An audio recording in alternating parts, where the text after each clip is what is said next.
This will revolutionize education. No prediction has been made as often or as incorrectly as that one. In 1922, it was Thomas Edison who declared that the motion picture is destined to revolutionize our educational system, and that in a few years it will supplant largely, if not entirely, the use of textbooks. Yeah, and you know how that worked out? By the 1930s, it was radio. The idea was you could beam experts directly into classrooms, improving the quality of education for more students at lower cost. And that would mean you require fewer skilled teachers, a theme common to all of the proposed education revolutions, like that of educational television in the 1950s and 60s. Studies were conducted to determine whether students preferred watching a lecture live or sitting in an adjacent room where the same lecture was broadcast via closed-circuit TV. What would you prefer? In the 80s, there was no debating. Computers were the revolutionary solution to our educational woes. They were audiovisual, interactive, and could be programmed to do almost anything you like. Well, at the time they could run Oregon Trail, but their potential was obvious.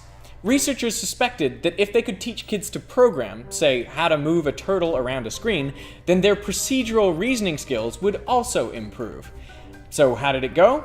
Well, the students got better at programming the turtle, but their reasoning skills were unaffected.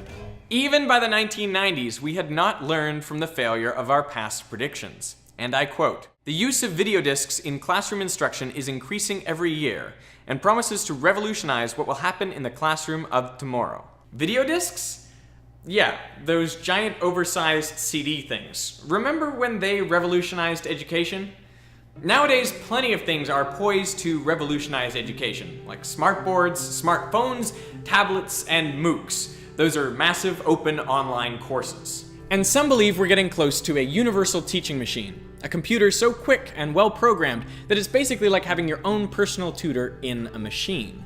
A student could work through well-structured lessons at their own pace, receiving immediate and personally tailored feedback, and all without the interference of a meddlesome and expensive teacher. Do these claims sound familiar? Over the past 100 years, a lot of areas of life have been revolutionized, but education is not one of them. By and large, students are still taught in groups by a single teacher, and that is not what a revolution looks like. Some might blame this state of affairs on the inertia of our educational institutions. It's just too hard to get a huge bureaucracy to change. But I think the reason technology hasn't revolutionized education is something else. Something that goes to the very heart of what education is. Let's consider the process of learning. Say you want to teach someone how a human heart pumps blood. Which learning aid do you think would be more effective? This animation with narration? Or this set of static pictures with text? Obviously, the animation is better. I mean, for one thing, it shows exactly what the heart does. For decades, educational research focused on questions like this. Does a video promote learning better than a book?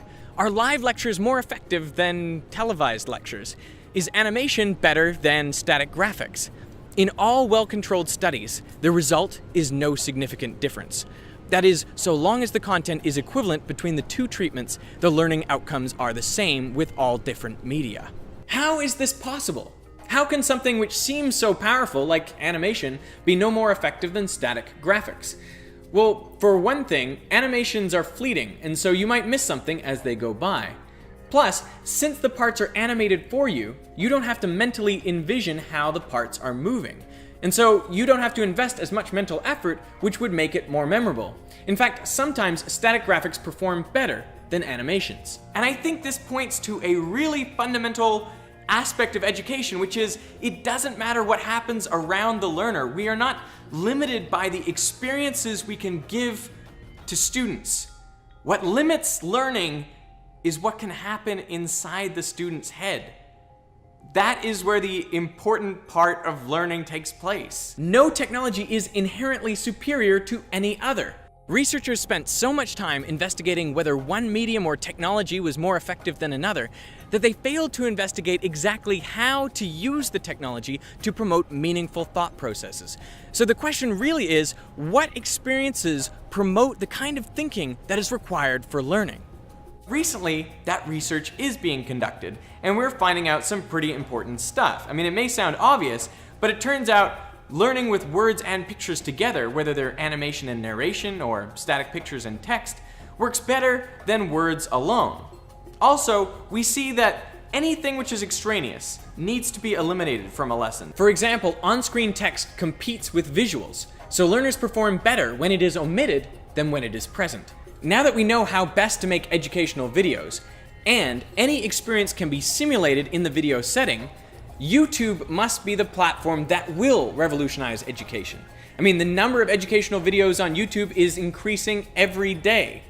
So why do we need teachers? Well, if you think that the fundamental job of a teacher is to transmit information from their head to their students, then you're right, they are obsolete.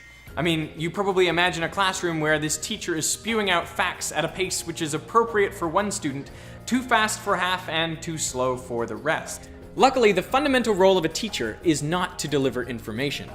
It is to guide the social process of learning.